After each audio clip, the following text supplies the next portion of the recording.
Yeah, that's pretty good.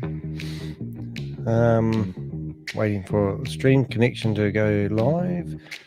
Come on, Instagram, go live. Oh my God, it takes so long these days. Oh, it looks like and something's failed already. YouTube said we're having trouble streaming to LinkedIn. This may be because LinkedIn ended. Well, blah, blah, blah. LinkedIn really has some issues when it comes to running live streams. Did you know that, Rob? I know, but well, I do now. We're streaming on 8 different locations. So if you are following us on at least one of those, please do like and subscribe and post a comment because we love comments. Now, today and tonight, well, it could be your today. It is our tonight. It is about 11:15 here in New Zealand, and it is, let's go for the 29th of July. Most people's day's just starting. Ours is just about to end. So Rob said, do you want to do a video tonight? And I went, no, I've had a bad day. No. And he said, please, mate. Tell Uncle Robbie all about it, don't they? He did. So, and then he came up with some ideas, and we thought we'd do 20 infamous Ponzi schemes and multi-level marketing scams. I started off with 10, and it gave me all these massive ones where we talked in the billions, and it mentioned Charles Ponzi, and it also mentioned that other guy, Murdoch. And I thought, that's a bit boring, really. So what I did was I asked for Ponzi schemes, and then I thought, well, we really do multi-level marketing one. And so then I asked for 10 Ponzi schemes with multi-level marketing, and then it gave me a new list. And then I said, oh, what the heck? Give me 20. So we've actually got 20. And then I thought I'd put Chat GPT to its limitations. And we asked it to put together a PowerPoint of them all so we could speed up the process, not to bore you to death. But what we will learn from this is for every action, there is a reaction. And we have got the unveiling of the dark side of fraudulent schemes. And there is a few in here, which I was quite surprised about, which Rob doesn't know about because he hasn't had time to look at this yet, that everyone says, oh, well, what do you think Amway is a Ponzi scheme then, do you? Well, it does actually talk about how they've had to change their business model after getting fined and stuff like that. So here's one I never actually heard of. But this guy... I've heard of that. Yeah, but it was actually something to do with Scientology, the one that Tom Cruise is into. And I think he defrauded the Scientology church somehow. So I thought what we could do, because we are big fans of ChatGPT. The guy did, not Tom Cruise. No, that's true. I don't want Tom Cruise suing us. You chicken. What's there, Rob? So I thought what we could do is we could actually have a bit of research on it if we wanted to find out more, because we've got ChatGPT here, and we could literally just, search for a little bit more. So for that one there, so what is Earthlink? It ran a Ponzi scheme in 1986 to 2001, so it went for quite a long time, defrauding approximately 800 investors, which isn't a lot of investors. So it was relatively small for reach, but managed to get 593 million out of it. So that was pretty horrendous. And claimed he was investing in legitimate ventures. And out of that, he only got sentenced 14 years, which I think is pretty cool. So that was Earthlink, wasn't it? Yeah. So what do we know about Earthlink? Apparently there's 2 Earthlinks.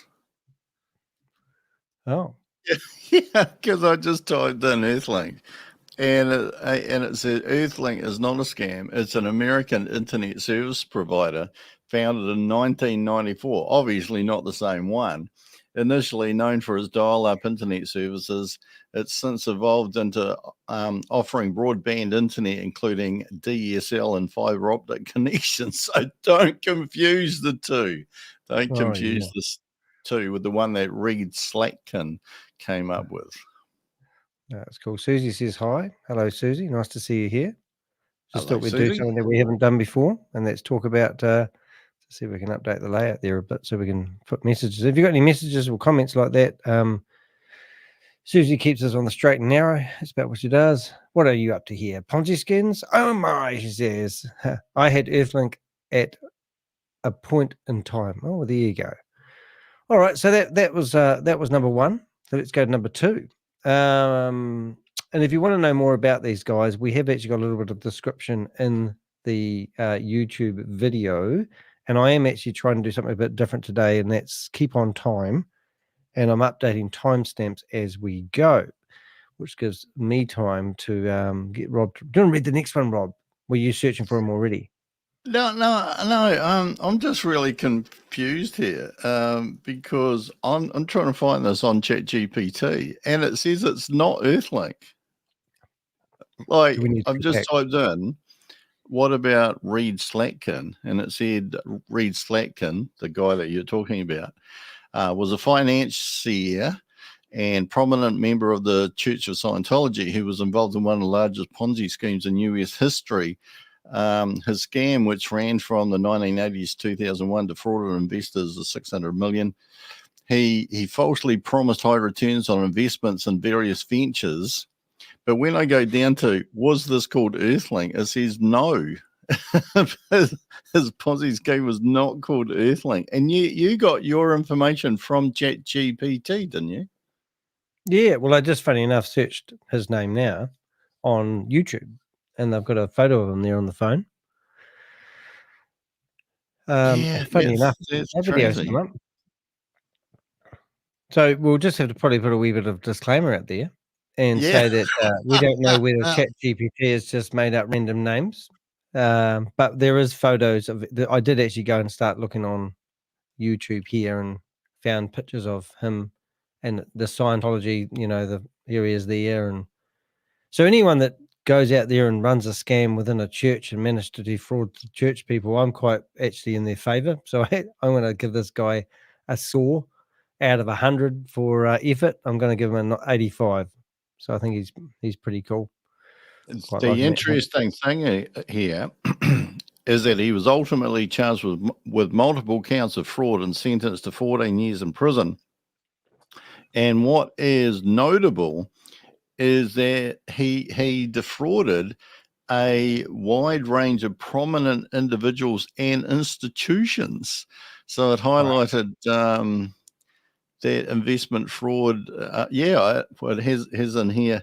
It also highlighted issues related to investment fraud and the importance of due diligence in financial dealings.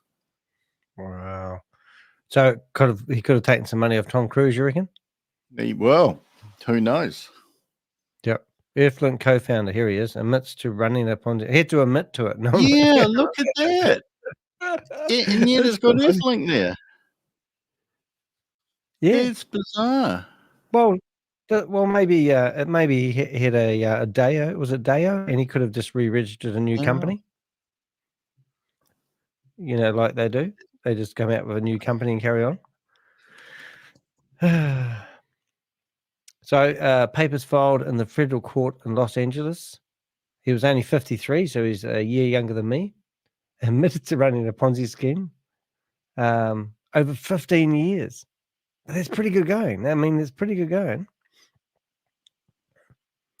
The 15 charges carry a maximum possible penalty of 105 years in federal prison and fines as much as each one, I presume. So if you times 15 by 3.7 adds up to blah blah. And then he filed bank. I don't know. They got some strange penalties over there, like that wire fraud charge that some of those hyperverse people are involved in. Only has a maximum of 5 years imprisonment, doesn't it? Well, it's just profitable. Actually, doing a scam. That's why I said to you the other day, we should start one up, Rob. I know. We're missing out. Yeah. Do you want to read number 2? This is like Bible study, by the way, just saying. Yes, Scott Rothstein, Florida lawyer and partner at Rothstein, Rosenfeld Adler, operated a Ponzi scheme involving fake legal settlements amount defrauded approximately $1.4 billion, initially claimed legitimate investment opportunities, sentenced to 50 years in prison in 2010. What got me about that money, because this is why I did the multi-level marketing schemes, because I know we've tracked one scheme that's got 360 million. That's actually quite a small scheme, considering some of the stuff that we're seeing these days. So I did another search on YouTube and found some. Oh, look who he's hanging out with. If that's a true photo, we don't know that's a true photo. Please do not incriminate us. But that looks like Mr. Donald. And is that because he knew the guy, or no, it could be Photoshop, ladies and gentlemen. It could be from the True Crime News. Could actually be just a fake website. Who knows? But you can see that's the YouTube channel here. But there was obviously a little bit of sold in auction. Oh, so they must have sold his stuff, his loot. That's quite cool. So that's what they do, is after they go and I actually think I remember that, because I remember watching the Silver and Gold people, and they had a car from one of the big Murdoch guy, and they thought it was worth something because what's his name? Madoff. Madoff. Oh, Madoff of the money. He made. I was just going to say the same thing. So he had a car that he made off with, and they were gonna. And the black and white silver guy, Rick Harrison, basically said, "I don't know if that would actually increase the value, knowing that the car that you owned was actually owned by somebody who defrauded half of America." But yes, that's interesting. Again, it has in here that Rothstein's Ponzi scheme had a significant impact on many investors, and that too included high-profile figures and organizations. He was actually charged with racketeering, money laundering, and fraud. Oh, it seems a bit unfair, doesn't it? Over the top. I think the SEC just get a bit carried away sometimes. Yeah, it's only 1.2 billion. Yeah, so quickly it's not much. And like, how many jet airplanes do you reckon you'd get for that much? 1.4 billion. About 3.5. Oh, right, worked it all out, have you? Mm. All right, so that was pretty cool. But anyway, that was somebody I hadn't heard of, and a ton of money. And 2010. So it would have been operating. Did it say how long it was operating for? Started in 2005 and went to 2009. He was arrested in November 2009. Mate, I'm glad you like my research scientist. That's pretty cool. I bet you don't know the next one. I'm guessing it's something like Tom or something. Tom Jones. Oh no, Tom. Is it Peters? Tom Peters. I'll say that again. Peters. So there's a Peters Group worldwide, ran a Ponzi scheme, fake electronic sales. Now, if I got a deal for you, I just so happen to have an electronic shop. That's pretty cool. Hello, Whale Rider. Love to see you here. Lovely to see you here. I shouldn't say I love to see you here. Didn't quite come out right, that one. So what do we know about this guy? He's let's go to YouTube. So we looky here. But there you go. There's another one. 3.65 billion. We're in the wrong industry. Yeah, he too created a facade of successful and profitable businesses, which all promised high returns. You would have heard that if you've been on this channel before, claiming to invest in a range of businesses, particularly in the retail and consumer goods sectors. Scam unraveled in 2008. So you telling me that a lot of these guys make these promises? Like, it's hard to believe that anybody would actually lie to another person, but it does happen sometimes. So, it looks like he's locked. Oh, look at that. When you search for Tom comes Shabby Baby. Previously watched on this channel. Yeah, he was sentenced 50 years. How many? 50. Wow. So how old will he be when he gets out? Did we figure out how old he was? He'll be about 50 years older than he was when he went in. How do you do that, math, Rob? It's so clever. I know. Peter's case brought significant attention to the need for rigorous financial oversight, and the importance of due diligence. We're hearing that a bit tonight. In investment opportunities, the scandal affected thousands of investors and highlighted the vulnerabilities in financial and investment practices, and we still see it today. Well, the funny thing there is really that was 2010, right? So has things really improved since then, if you know what I mean? Like, it hasn't really like changed the way. I mean, these go back. Well, I think Charles Ponzi, wasn't it 1959? I think that was. No, before that, I think it was in the 20s. Oh, I think it's 29. I did see it today. That's why I'm a bit fresh on it. But, right.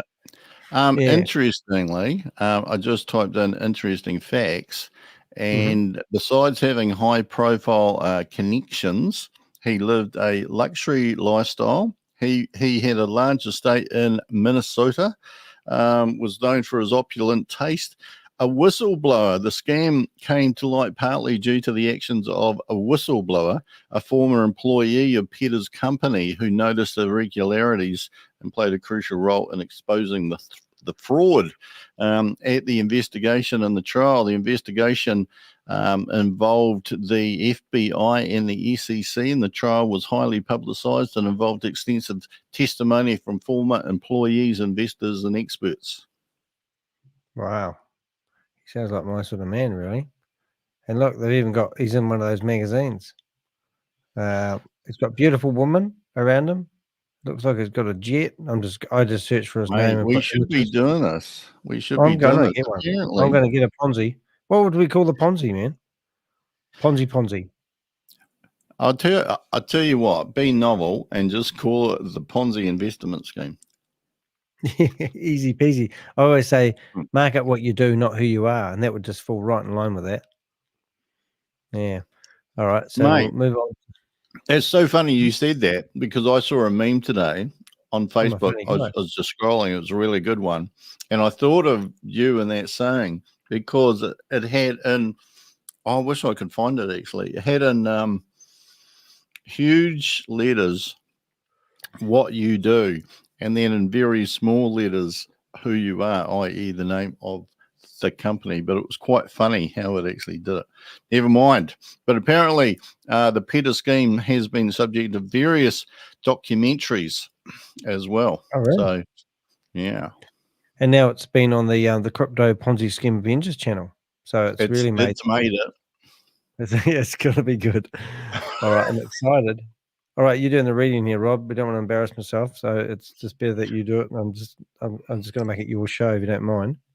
Okay, Gerald Payne of Greater Ministries International, or GMI, leader of a religious organization in Florida, promised to double investors' money through divine intervention. Amount defrauded $500 million. Oh, that's pretty small time. Claim religious legitimacy, sentenced to 27 years in prison in 2001. So God made him do it. God, that's going to be good. He actually looks a little bit religious-y. I don't know what it is, but some people, you can just sort of tell they've got that religious look. He looks a lot like another guy I know. What's his name? Carl Harvenstein.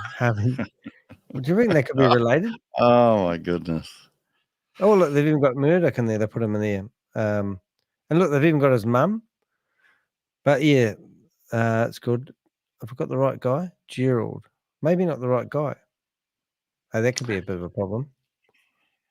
I've got to make sure we get the right guy. This is so interesting, because I typed in Gerald Payne and it's come up with a guy where the information is completely different to what you brought up. Yeah. Yeah. Hold on. So what did he get? Did he get, how much money did he get from his religious? 500 million. What did they do with the money? That's a lot of that's a lot of holy water. Yeah, he's already gone to heaven. He wouldn't need any money, would he? 27 years. So he's going to be out soon. We'll have to actually start a file on him. He's got another 4 years.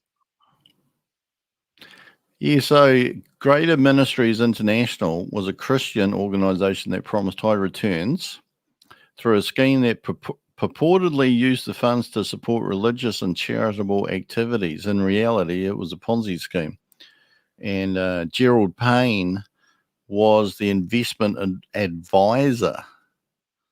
So that's interesting. His role was to convince individuals to invest their money, which was then used to pay returns to earlier investors rather than being invested as promised. So basically, Ponzi schemes, once new money stops coming in, they basically fall over because it's that new money that comes in that helps to pay the returns to everybody who was in earlier.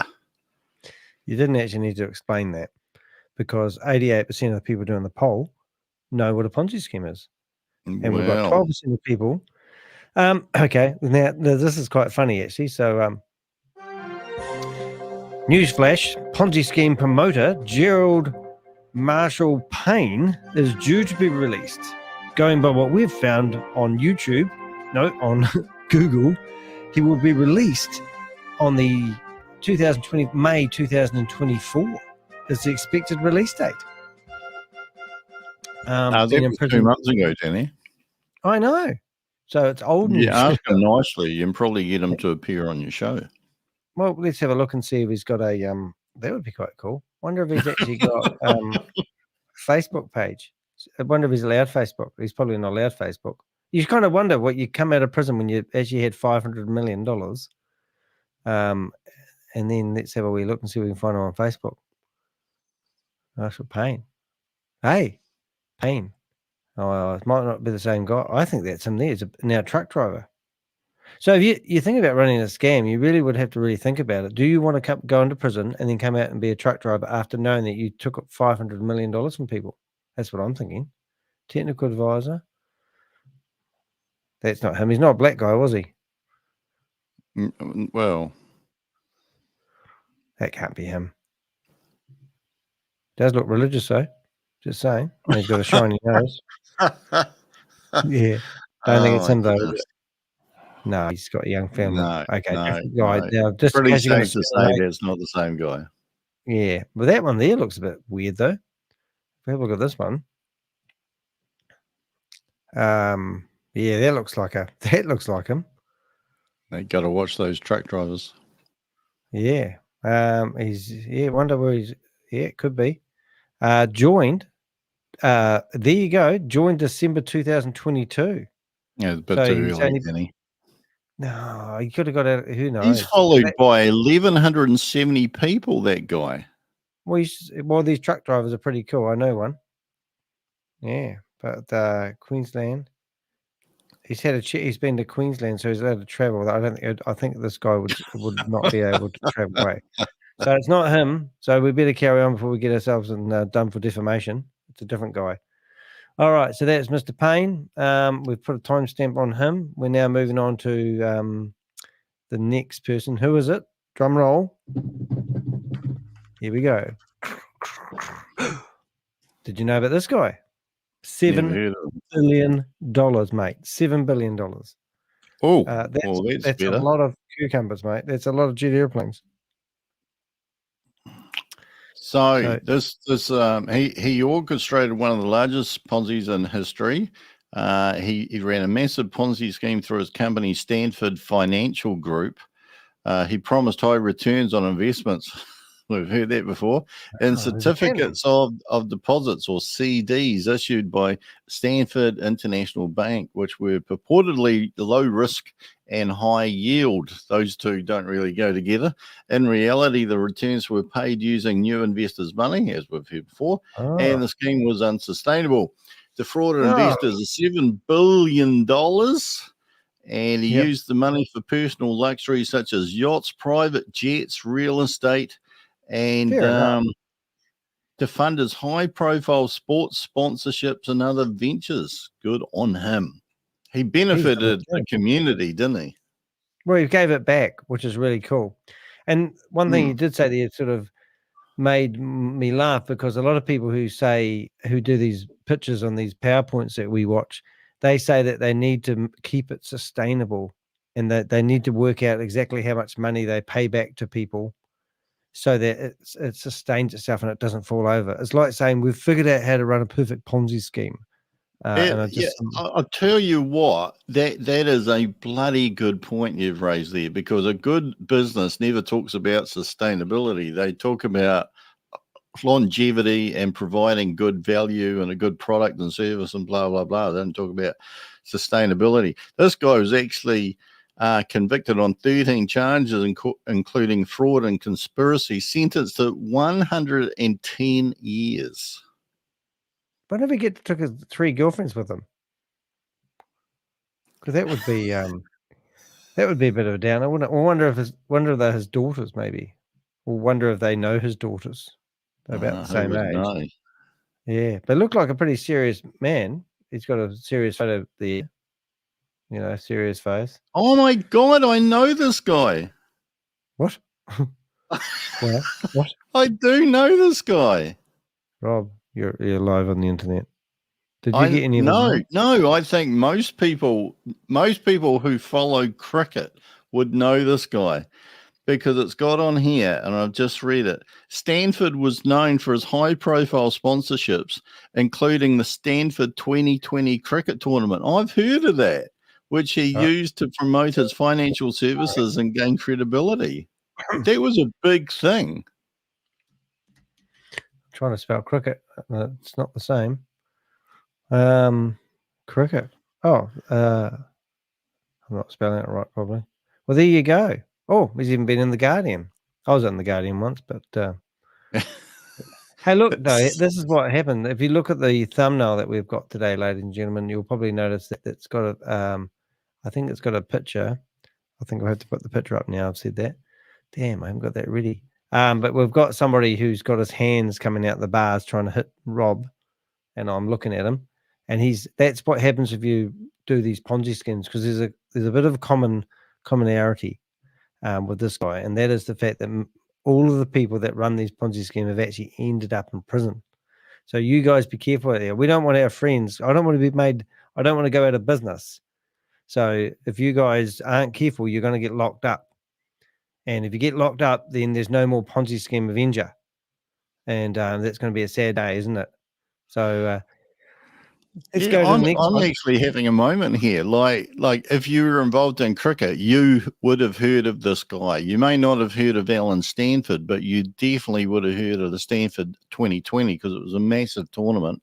And it's just got here that it started in 2008, and it was a high-profile cricket competition. And yet he was from Texas, US. It was a 2020 format. That's 20 overs a side. It said the Stanford 2020 was notable for its substantial prize money. In the inaugural tournament, the winner was set to receive $20 million, which was one of the largest prize purses in cricket history. And it said in here that the Stanford Super Series featured a one-off match between the England cricket team and a team of West Indies All-Stars, with that prize money of $20 million. Wow. I had no idea he was involved in Ponzi's. Wow. That's bizarre. Just for the record, I'm not really into cricket anyway. It's kind of like watching paint dry is my next favorite. So are you happy with that? There we go. We've educated you, and we've educated people. There's a lot of businessmen who are getting done for these Ponzi schemes. So would we call that one a 4 or a 6? Is he out of the ballpark? Yeah, well, that's right up there. Has he got a long leg or a short stump? Or was he the mid-wicket? Yes, right. Very good. Now we're going to do Lulu at 28 minutes and 50 seconds, because I'm doing timestamps here. If you've got any comments, poke them out, guys. If you've got some famous ones, if you've heard of these people, you let me know. But Lou, Pearlman. That name there gives it away with wealth, doesn't it? Pearlman? Pearlman. Yeah, so he was a music producer. Good grief. And it's got here, manager of famous boy bands like NSYNC and Backstreet Boys, ran a Ponzi scheme through Transcontinental Airlines. Good grief. Amount defrauded $300 million, claimed legitimate business operations, sentenced to 25 years in prison in 2008. And don't forget, he probably would have been in prison for a few years first. They would have taken him out of Trump Tower and then put him in prison for a few years while they put all the evidence together. Like Bitcoin Rodney's in prison at the moment. So he'll be serving time before he's sentenced, if you know what I mean. So these guys are probably, you could probably even go back to 2002. So he could be just about out for a release as well. Should we go for his release date? His scheme was promising high returns on investments in various ventures, including his music companies and other businesses. Again, it was a Ponzi scheme. New investors' money to paid returns to earlier investors, and the scheme began to unravel in the late 2000s, leading to his arrest. He was charged in 2007 on multiple counts of fraud, including conspiracy and money laundering, pleaded guilty, and was sentenced to 25 years in 2008. Oh, isn't it funny? They've got, Susie just said that Bitcoin Rodney, sorry to change the topic a little bit, they have jail. We don't. What do we have? We don't have it like that, do we? We don't have jail. We don't really have jail. We go to prison, don't you? Where do you go when you get locked up? It's the same thing. Same thing.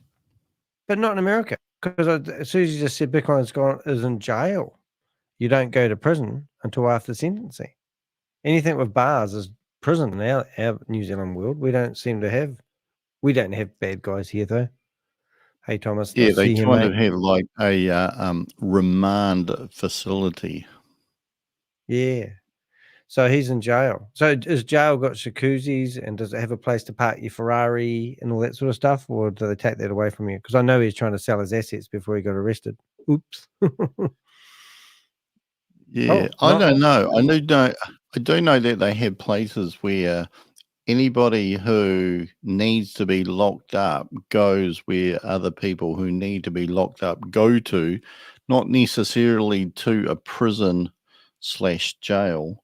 Although I think a murderer recently, an alleged murderer did spend time in prison awaiting trial. Yeah. We did actually, would you believe that this has just been published 5 days ago? But they were talking about him and what he was convicted of, whatever that was. Looks like he's eaten a few pork pies there, just saying. And then you've got down here, he's going to be released. I had heard the name. Oh, right. No, I haven't. Oh, more than 400 million now. It changes all the time. But he's going to be released 24th of March 2029. So there's going to be a bit more office space needed in Dubai, I tell you, because he's probably going to start up another one. If you scroll up, scroll down there, down. No, down. Looking at the records. Stop. Oh, no, he died. No, go back. How did he die? How did LuLaRoe die? Oh, he had a stroke. In 2010, Pearlman had a stroke, which led to a number of health problems during his incarceration. Shortly before his death, he had surgery to replace a heart valve, which resulted in an infection. He died August 19th, 2016, cardiac arrest. They'll kill you, those things. Well, I hope not, mate. I've got a good mate that's got one of those. Don't want that. Rest in peace. Does remind me of Keith Williams. Timberlake was one of his former clients.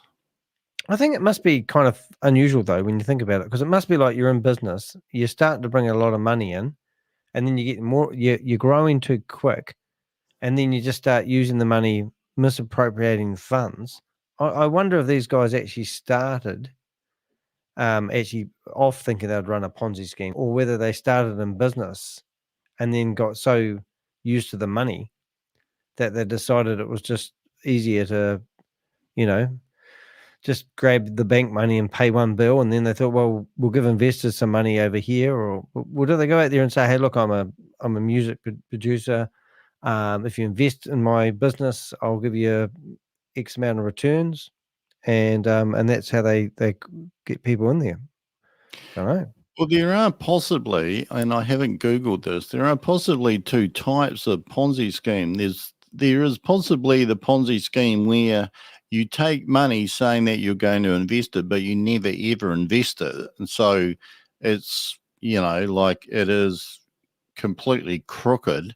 But then there's possibly the other type of Ponzi scheme where you have what you feel is a good idea. You promise returns to get people invested in. You invest the money, you don't get the returns. And so you keep on seeking more investors to pay the returns that you had promised, hoping that the business will take off, and it never does. So I wonder if that also would be called a Ponzi scheme. Yeah. Yeah. I think it seems to have a common pattern that they're paying too high a return for people who invest, regardless of what they do, isn't it? It's kind of like... Thomas mentioned something about Toastmasters. Ironically, Thomas, we were actually going to do a podcast, a YouTube video about Toastmasters tonight. And I said to Rob, no. So we didn't want a Ponzi schemes instead, but that would be quite funny. Do you know Lisa Copland's? Sorry? Listen. Well, I was just reading. I just asked whether there were two types of Ponzi schemes, and it says yes, there is.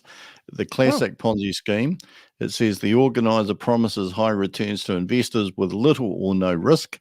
They use the funds from new investors to pay returns to earlier investors. This creates the illusion of a profitable business or investment, even though no legitimate investment is taking place. We know what that sounds like, don't we? And then there's the other type of this variant involves some form of actual investment or business activity, but it is heavily overstated or misrepresented.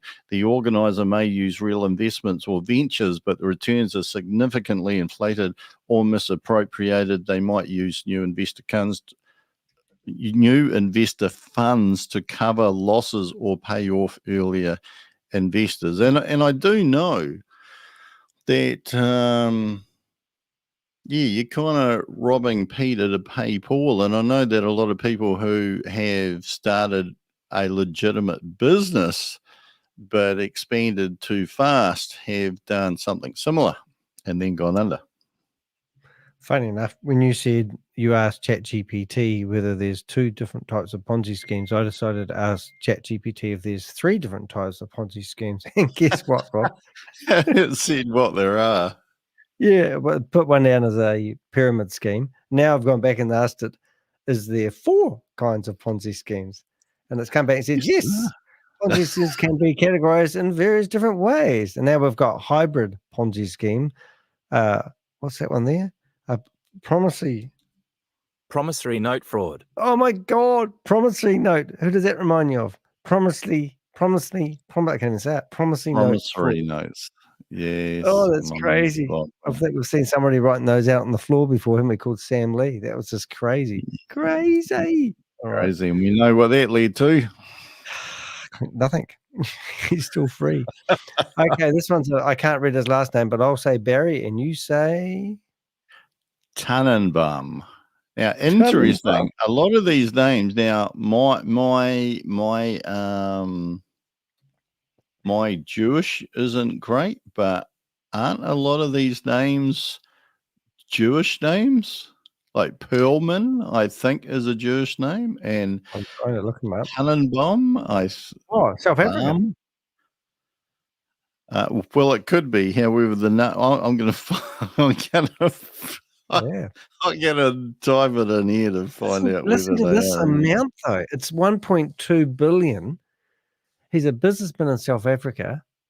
Promised high returns once again on pharmaceutical imports investments. Now, remember that lady, the sexy lady that was done recently, and she had all the big investors, and she reckoned she had one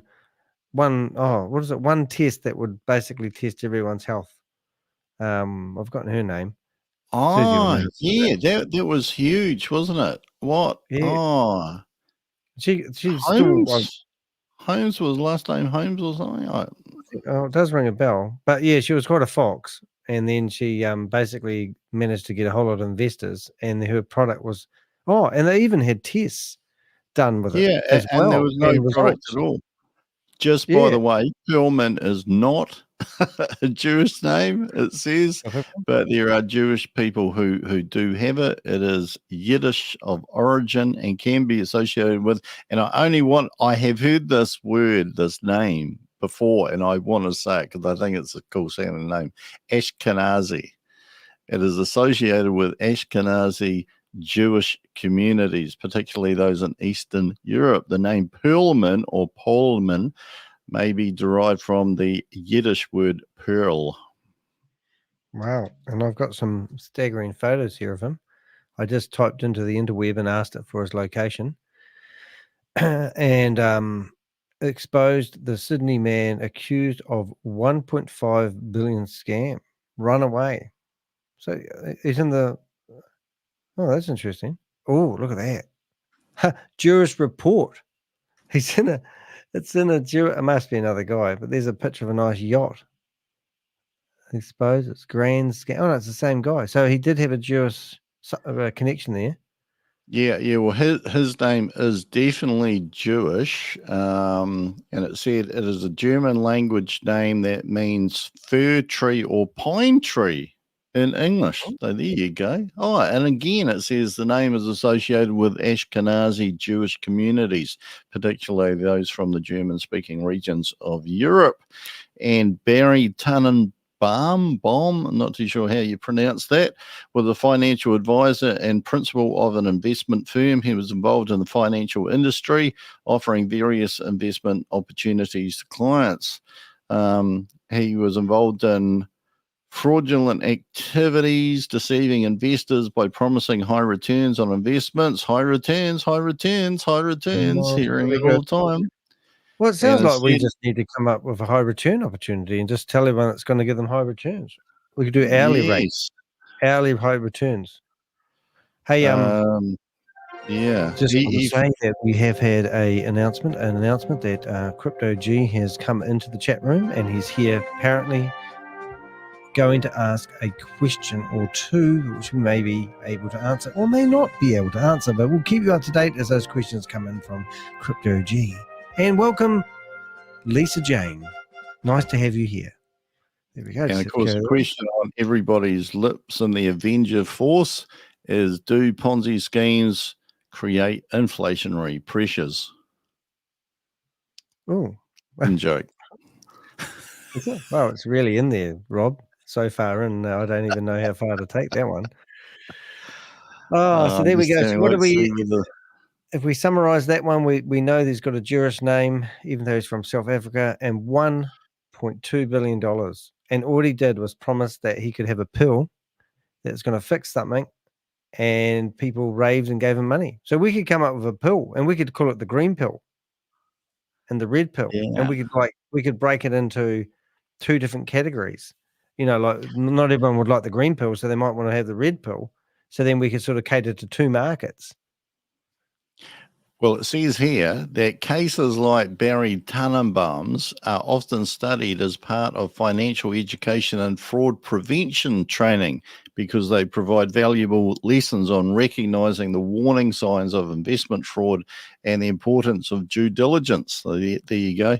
And restitution efforts as well. In many Ponzi scheme cases, efforts are made to recover funds and compensate victims.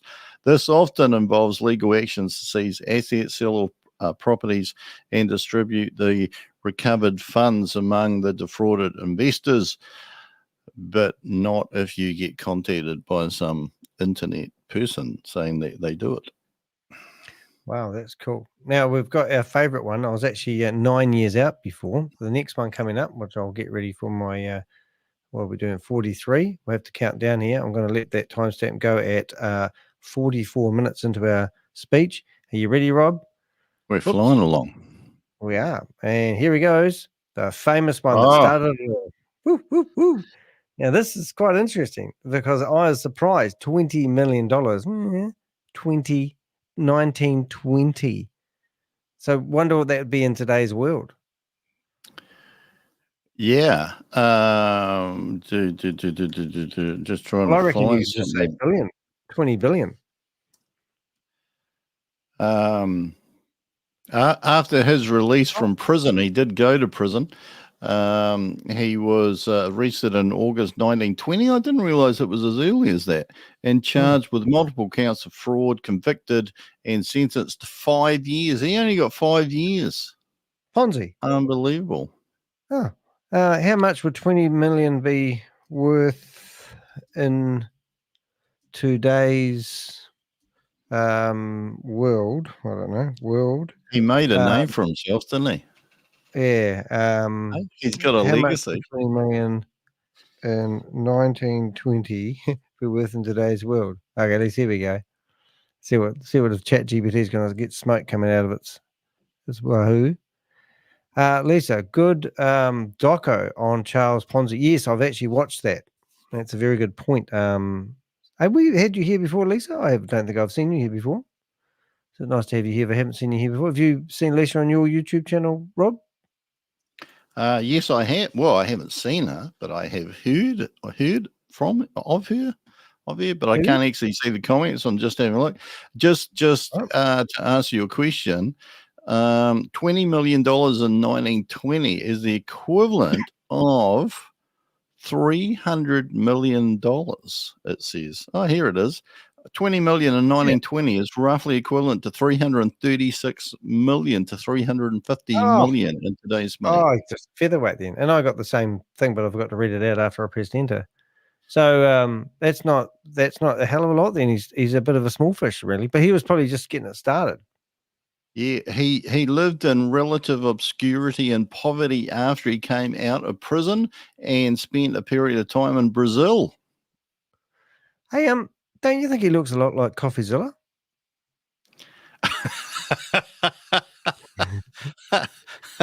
No, not at all. Particularly if he's listening. No, never seen him before. Never seen him before in my life. Now, Stephen, you're not allowed to prosecute me. But I think he does. I reckon that's who he dresses up like. Oh, my God. It says Ponzi used aggressive marketing tactics to attract investors. He placed ads in newspapers and publicized the high returns he could offer. His charm and persuasive skills helped him attract many investors. He looks like he's got that charmy sort of face, doesn't he? Because interesting. It says the scheme's collapse was hastened by investigative journalists who were on YouTube. Wow. Well, how about that? And when's he going to get released, mate? I got to say that with a straight face, but it does. Where is it? It says, it was hastened by investigative journalists and media coverage. The Boston Post, in particular, played a significant role in exposing the fraudulent nature of Ponzi's operations. Oh, that's a sad one. Well, he's the man that started it all. He gave me my YouTube channel. I do owe him. Wonder if there's wonder what he did with his money. Doesn't that make you wonder what they actually do with the money? Like, there's only so much you can do with the money, I suppose. And once you've got, 300 million ain't a hell of a lot, but I mean, I know it's a lot more than I have, but I mean, it must get, you do wonder about why, they carry on. Because how much money do you just can't stop, suppose. His scheme, I think, actually started off legitimately, and there's only a little bit about it here, and I knew it had something to do with stamps. And it said that Ponzi's scheme involved buying international postal reply coupons at a low price in foreign countries and redeeming them at a higher price in the US. This method, while inventive, was fundamentally flawed and based on fraudulent claims. So without going into the ins and outs of that, what does that sound like, Rob? Actually sounds a little bit like Sam Bankman-Fried, who I'm thinking arbitrage trading. That sounds like arbitrage trading, buying something that's on a higher market somewhere else. This could have been well before his time. Yes. Sam Bankman-Fried of he did it as well. FTX. Yep. I know the guy. should know this. He's 50 FTX billion, I was think. doing something similar with Bitcoin. Funny enough, they didn't actually, when I asked ChatGPT for a magical list that we were going through, it didn't actually bring him up. So maybe he hasn't been done as a Ponzi scheme yet. Well, yeah, it's kind of tricky everyone's whether or got the, not you'd call him a Ponzi scheme or not. They reckon people are going to be made good out of that because it's still the money's still invested in something that fell over and it can be pumped up again. Oh, hello. Yeah, a lot of the crypto that he invested money in has gone up since he was arrested. And the last time I heard, but this was several months ago, that it had gone up to around about the figures that it would need to pay everybody off. I don't know that everybody did get paid off, though. I'm well behind in my emails, my friend, so I'm very sorry I've missed your messages there, but I am keen to talk to you about the drop shipping businesses if you like. I'm just reading one of the comments in there. There's my business card. Just send me a text right now, and then I'll have your details, and I'll look you up. But sorry about that. It shows you my customer service, Rob. It's shocking. I've emailed you several times about buying one of your drop shipping websites. Can you get in touch with me, please? There must be some reason why I'm missing your messages. Maybe it's the 150 emails I'm behind. One of the reasons I'm selling the business is I'm a bit busy doing my YouTube channel. But yeah, I'd love to hear from you, mate. Just send me a text and I'll chase you up. And I would love to hear from you. Or start a Ponzi scheme, and we'll be talking about you in the next week. Yeah. Now, this one's got another nice wangle name. Let's go for him. He was Michael, I can't even say that, Eugene. Eugene. Oh, that's not fair to have a name like that for a dyslexic person. I mean, what is that about? Eugene. Where's the U in it? Well, it's a silent E, I guess. I'd never really thought about that before. Very unusual name, Eugene. Now, like I realise now, having not heard too many people, but when I was at school, I think there were 2 Eugenes. Yeah, well, so it's even worse than that because shouldn't it be Eugenie? No. Next stupid question. He ran timeshare investment programs, defrauded investors through fraudulent timeshare investments, $428 million in total, and claimed legitimate lease programs arrested in 2006. And I can't find how long he went away for. Well, I'm looking at a very young person here. He's not very old at all. How old he was?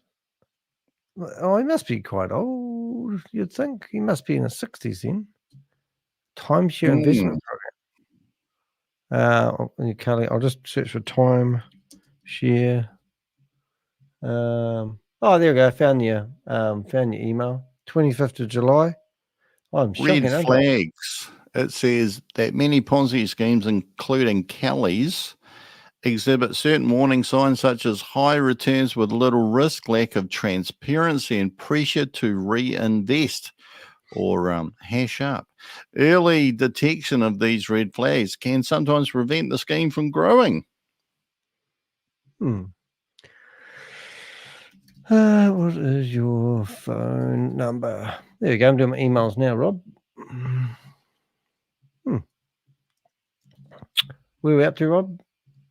Did we learn anything from this guy? All right, Not really. He was involved in the Legacy Financial Group, and he was sentenced to 10 years in 2008. Was there anything interesting in here? He was ordered to pay restitution to the victims of the scheme, though recovering the full amount of defrauded money can be and was challenging. Yes. What's the next one, young man? Yeah, it's pretty boring, that one, eh?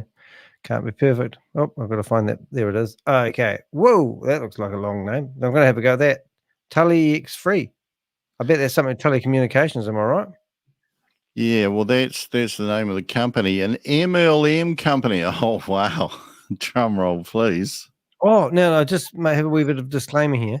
We've actually asked for 10 Ponzi schemes, and then I got excited and asked for 10 multi-level marketing Ponzi schemes. So the next 10 will actually be MLM.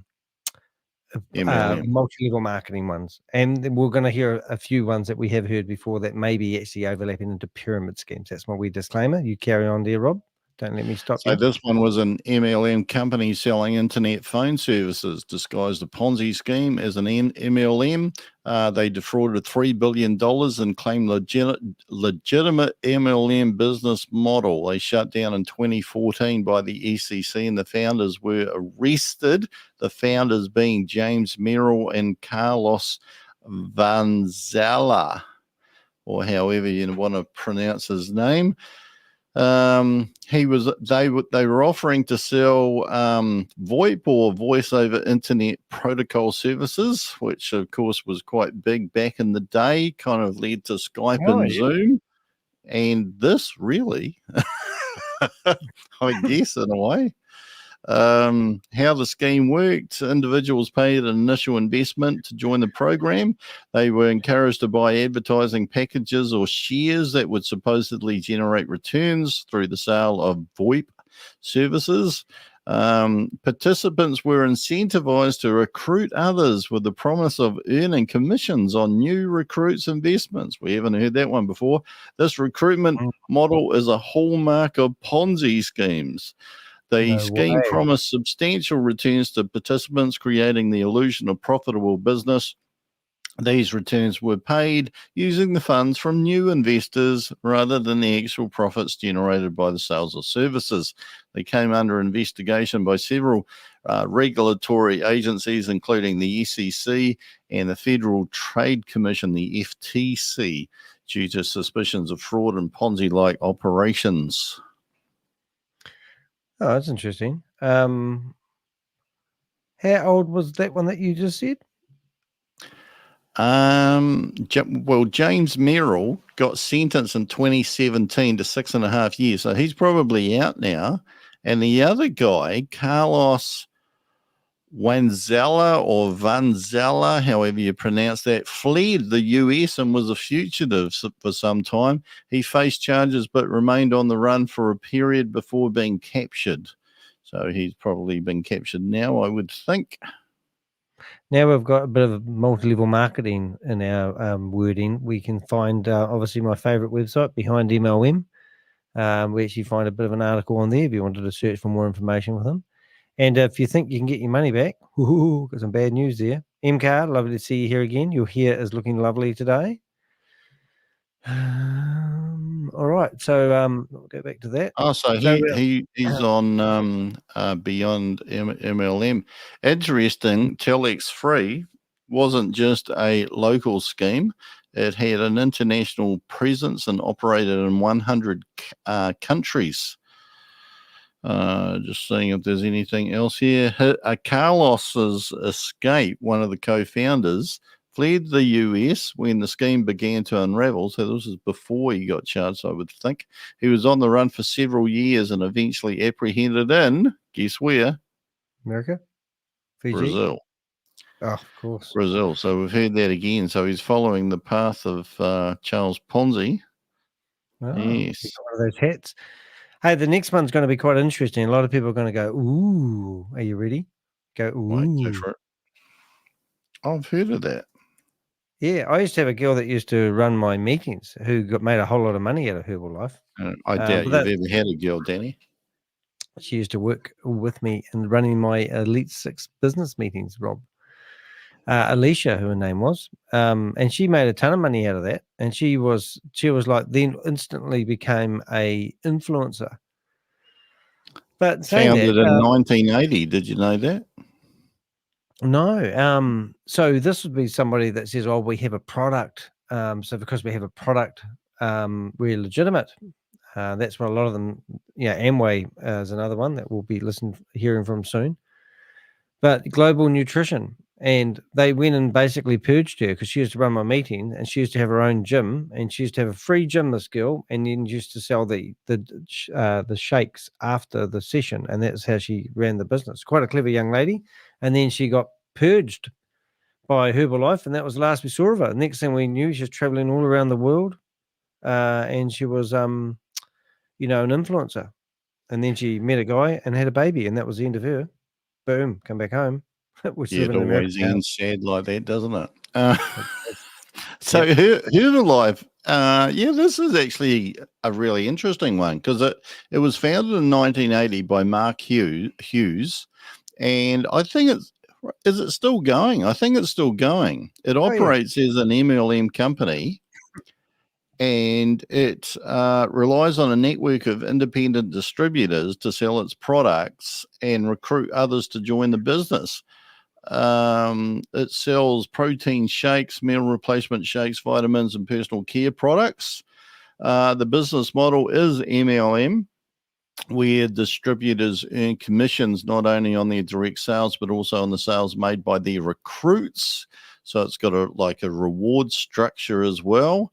This structure is often compared to a pyramid scheme, but Herbalife emphasizes that it is a legitimate MLM, and it's operating in 90 countries. Now, the controversies were there are allegations of it being a pyramid scheme due to its MLM structure.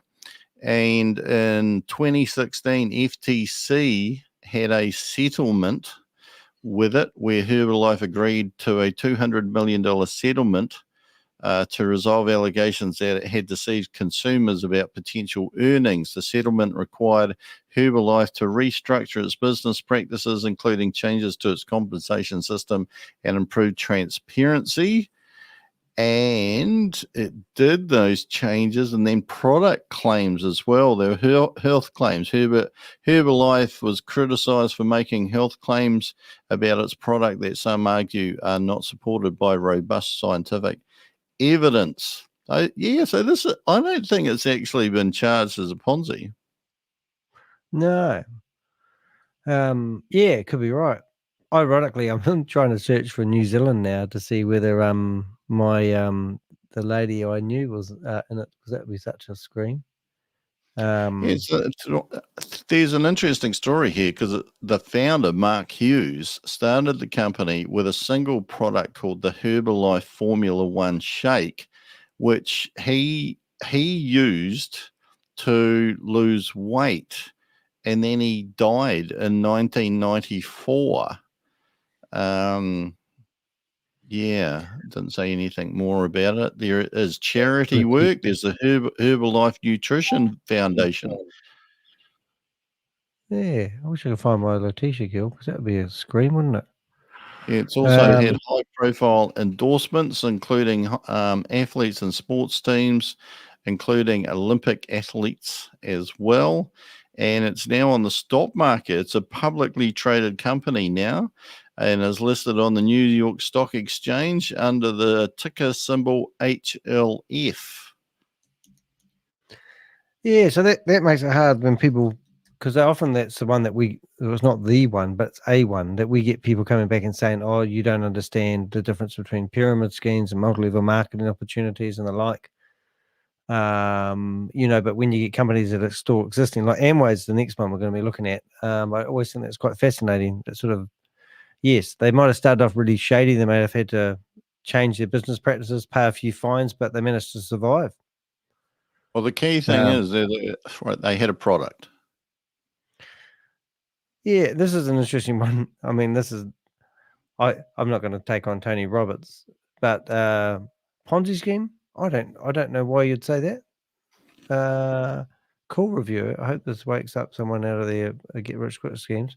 Well, that's the I'm not going to say anything about Tony Roberts really, but I mean, I know that he charges for quite heavily for his event, has different levels of membership, but there's no law against saying how much you want to charge for whatever you're selling, is there? I could sell you a toothpick for $1,000 if you thought it was worth $1,000. And I think that's why I see that he's doing. He's selling. And does he motivate people? Rob, have you been motivated? I think he's fucking brilliant.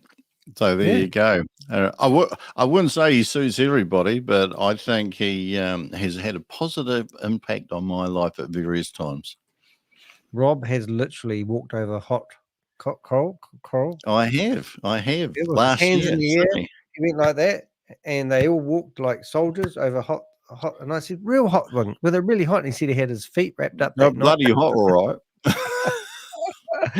Yeah. So that's good stuff. Anyway, so let's get on to the next easy. I call this low-hanging fruit, this one, but let's go Amway. Now, this is the one that really causes us the most grief, I'll be honest. Oh, you know, Amway, we're the same as Amway. Well, Amway does have products, ladies and gentlemen. There's no denying it.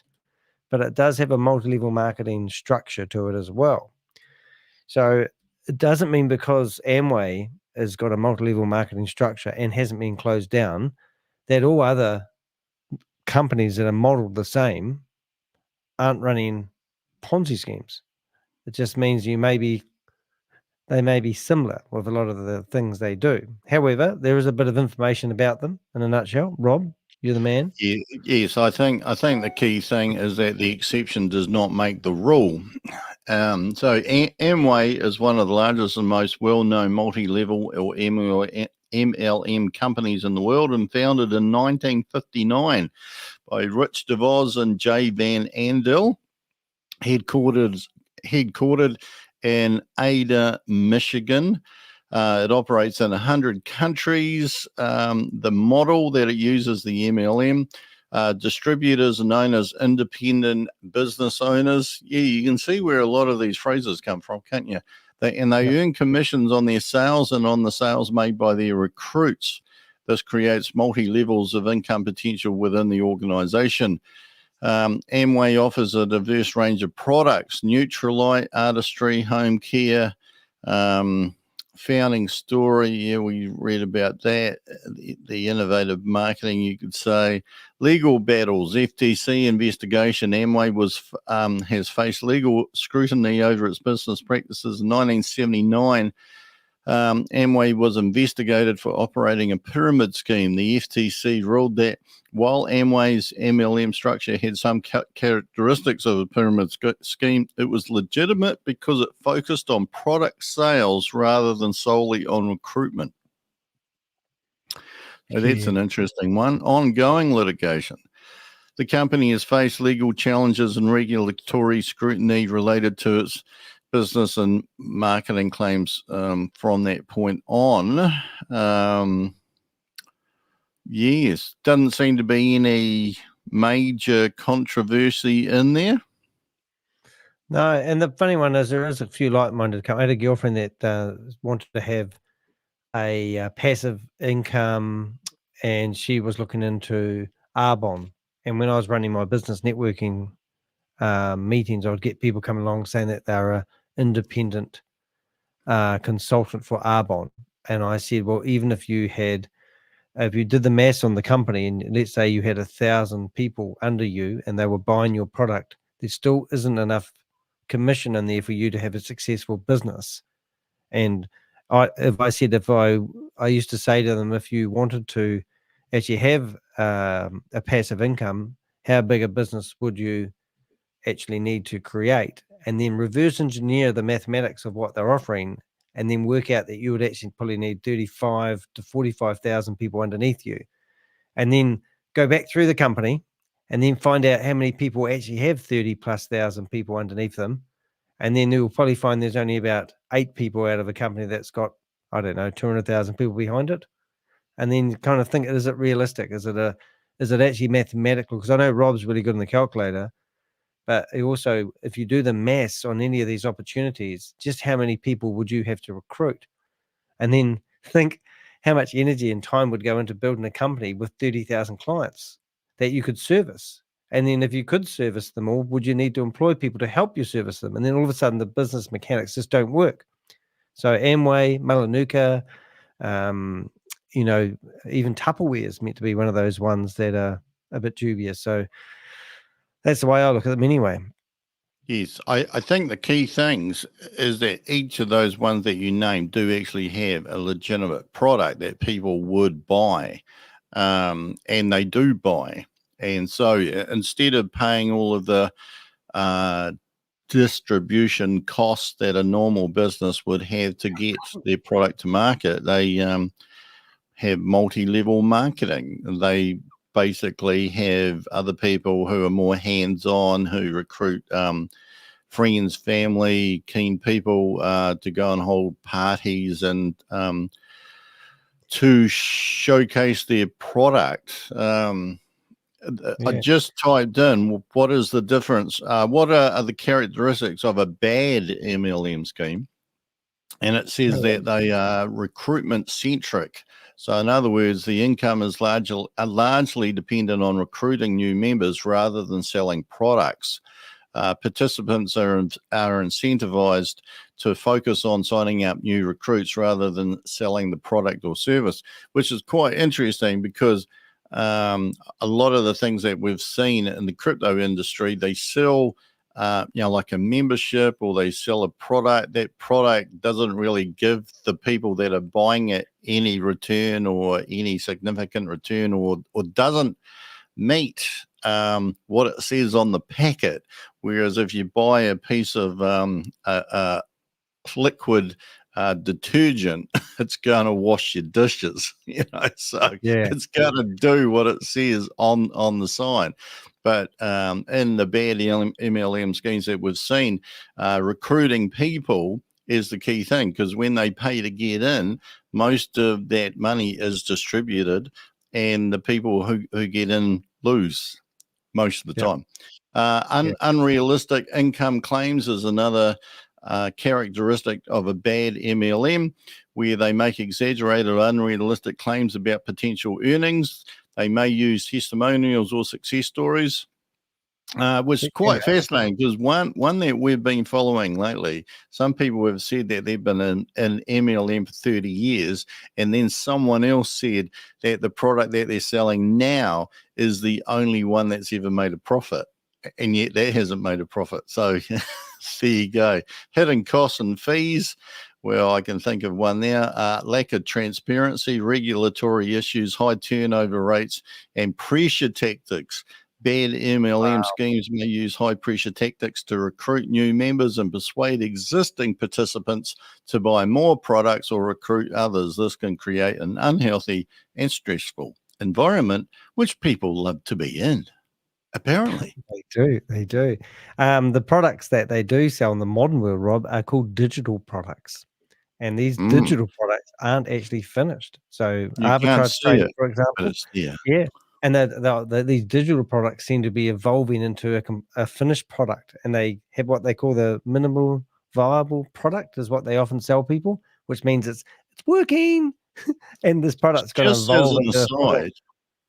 Just as an aside, not that we want to go into politics, but someone mentioned today that Donald Trump had been at the Bitcoin conference, or whatever it was that they held recently, and he said that because one of the major impediments to mining Bitcoin and possibly other crypto is power, electricity, that he was going to increase the ability of the United States to generate electricity by burning more fossil fuels.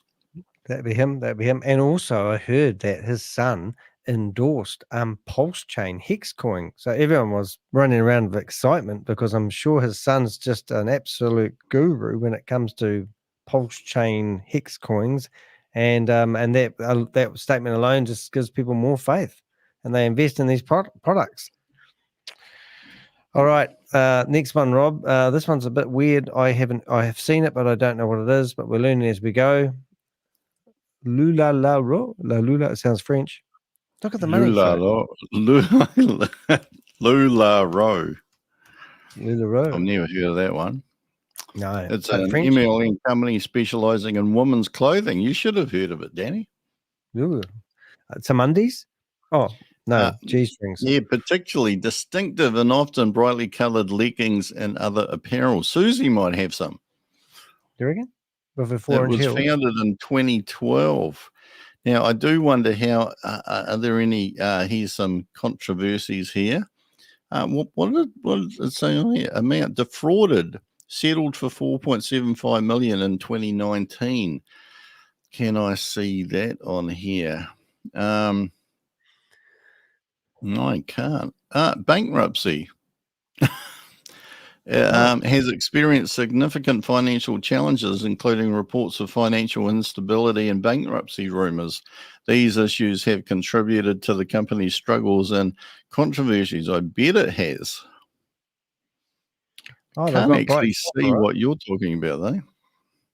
Well, I saw it on Behind MLM, and they've got hats. So they must have got them from Mr. Ponzi, the hat idea.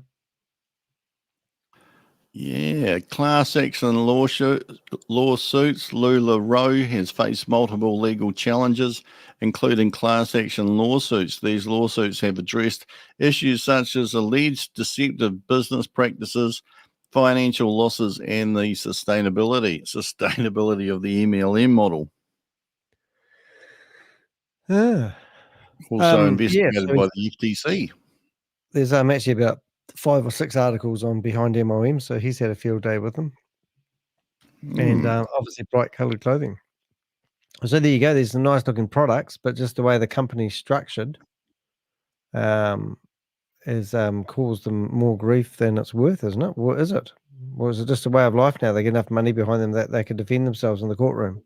Is that what you do? Yeah, don't know. I think we're going to start up a clothing company soon, Rob. I'm into it. You into it? What are we going to call it, though? Clothes. Clothes. Clothes for your feet. Clothes for your bottom. Clothes for your head. Clothes for your arms. Rhoda. Rob Danny. Rhoda. Rhoda. R-O-D-A. It's actually got a good sound to it, isn't it? Rhoda. I wear Rhoda. What about you? Yeah, roadkill. All right, so we're off to the races, as they say. Have you been watching the Olympics lately, Rob? Enjoying that? I have, mate. I have. Yeah. We've been watching the diving and the gymnasts because my partner's a sports photographer, so we have to watch all the and that what's that American girl? Boy, she's brilliant. Simone Biles. Yeah, absolutely incredible. She's just like a powerhouse. She's chucking herself all around the stage and she even can make mistakes because what she's doing so tricky. The difficulty score, she can make mistakes and still be the top one. It's amazing. Tell you. No, I ain't heard of this one either, mate. Sorry, I'm throwing them all at you today. So Vemma, MLM company selling energy drinks and dietary supplements, shut down by the FTC in 2015 for operating a pyramid scheme. Defrauded substantial fines and restructuring required. Claimed legitimate MLM operations required to restructure their business model and pay fines.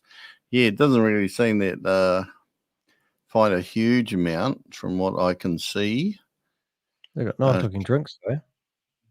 It said that critics argued that Vemma's business model placed excessive emphasis on recruitment rather than on retail sales of products.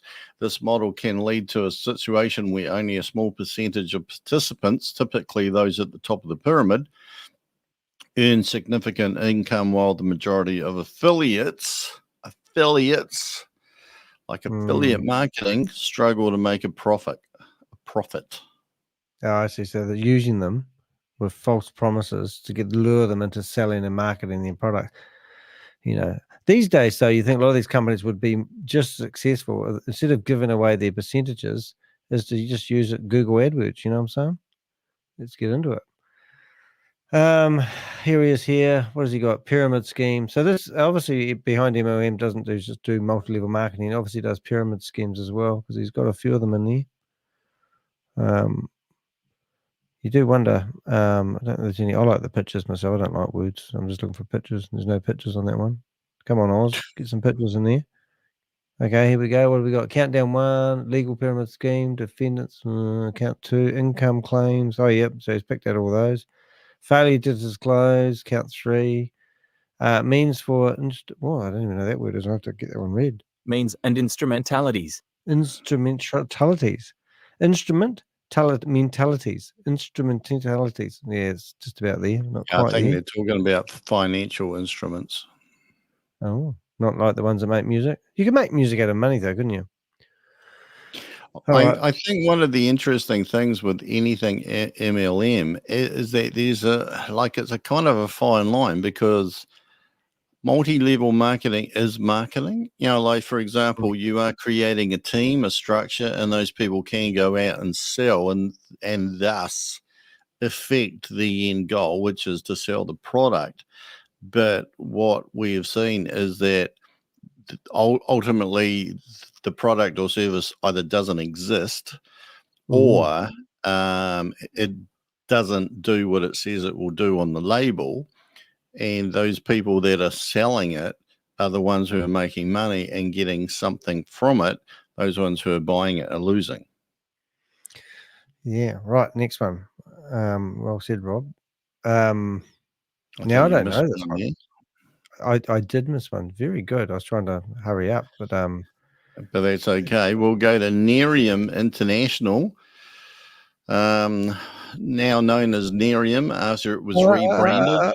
No. We're going back, aren't we? Are we AdvoCare? How have you seen this list? Did you see it? No, I'm quick, mate. I noticed it. You can type. That's really between impressive. pixel changes. AdvoCare, MLM company specializing in health and wellness products, including dietary supplements, energy drinks, and fitness-related items. It was charged by the FTC in 2019 for operating a pyramid scheme, defrauded $150 million settlement, denied wrongdoing, though, and they shifted to a direct-to-consumer sales model. In other words, they could have gone online. Founded in 1993 by Charles Regis, I think I've heard that name, of Texas, and grew to become a notable player in the MLM industry. So they have things such as protein powers and Spark drink, you may have heard, and weight management products. I could do with some of those. I feel like a fat boy at the moment. Oh, they're still selling them. Yeah. Well, they're direct, so they basically, I guess, they've got a website and they're marketing them online. Athlete endorsement. Expiry dates on their products. I'll check those. They might have a whole lot of old stock laying around that they're trying to get rid of. Yeah, they have sponsorship of professional athletes and sports teams, and the company offered a wide range of health and wellness products designed to appeal to consumers looking for dietary supplements and fitness solutions. 2019, that's when the brown stuff hit the circulating rotor blade, and that was what he's trying to say when the shit hit the fan. That's funny. I like that. The FTC's investigation and subsequent settlement highlighted concerns about AdvoCare's focus on recruitment and the sustainability of its MLM model. This is the whole thing that we're seeing, isn't it? The focus on recruitment rather than the product. So that's the key thing where you're going to go wrong. They rebranded and they transitioned away from the MLM model and began focusing on direct sales. This rebranding effort aimed to address regulatory concerns and adapt to new business practices. I suppose they got a new clientele now to go after. The new people haven't been following the history of the company, and they just see sachets and drinks. I mean, I don't know. Funny enough, I go back to the Wayback Machine. Look at that. That's the busiest I've ever seen the Wayback Machine. But when did they start up? 1993. Have I got that confused with something else? It looks like they have been there for a wee while. Let's have a look. 1993. 1993. So if we go 19. Oh wow! So they've been going for. This has been their heyday. This is when they would have been making all the money. But if you ever want to find a website, so what we've got here is we've got today's website. That this is the second time this box has popped up. Refer a friend, you get 15 cents off. And then you come through here and you can read it all, or you can go back to the Wayback Machine and wait for 400 hours for the machine to load up. It's now waiting, and it will give you a complete archive of the website. And I'm just having a look at the chat now, and Susie says about the LuLaRoe leggings were very popular for a while. Just about that comment about Tony Robbins. No, I'm not a Tony Robbins disciple, but I have heard his CDs back in the day, and did go to a course last year. It was $1,000. It was good. I have to say, it was the best $1,000 I've spent. And it wasn't really about changing my life. It was about quite an amazing experience to have 9,000 people in a auditorium for 4 days and the music pumping. It was like being at a concert. So, yes, I think I got value. Whether or not it changes your life, having actually run, I was going to say similar courses, but not really similar courses. Having run having run behavioral change courses myself, you can't guarantee outcomes in those, because if a person comes in at the wrong stage, there's nothing that's going to change them. And it's not a derogatory comment on the person. It's just how things work. I've been to a few of Rob's training events, and you're a very good trainer. So thank you, darling. That's right. Anytime, give me a kiss later on. It's fine. These aren't as exciting as the ones that we know, but they're like, so we've got Neuro, was it Neurolife, which is now Nerium or Neora now. Yeah, I don't even know what that one is. Yes, it rebranded itself. It was founded in 2011, sued by the FTC in 2019. It produced anti-aging skincare, I could do with some of that, and wellness products. Sued for operating a pyramid scheme, pending litigation, so it's still ongoing, has denied the allegations against it. Just trying to see what those allegations were. So Nerium AD, age-defying night cream. Oh, it sounds lovely. I wouldn't mind some of that. Look at that. If you put that cream on this, look at this photo here. If you put the cream on it, mate, you get this. What the hell's that? Mate, I'm buying some. Yeah, well, you get some legs. There we go. So we're going to have. I think it's belly buttons. Is it? Are we allowed to put these on the internet? So if you rub that cream on, look at that. Look at that before and after photos, and look at that lady's neck. It's a different color, different light. Oh, there's her neck. Yeah, that's a tummy. She was like, wow. And all the pictures that you ever see of any of these before and after photos, hey, that looks like that lady that we know that come on our thingy. All these photos that you see of these people are often the worst photos ever. Like you can't get a high definition one. Like there we go. Oh, that's high definition. I lie. So I don't know about you, but these are all different colors. Yeah, she got a tan at the same time. Yeah, 120 days she's been into the same, you know. Oh, this one here, this ain't the same lady. She's got like headband.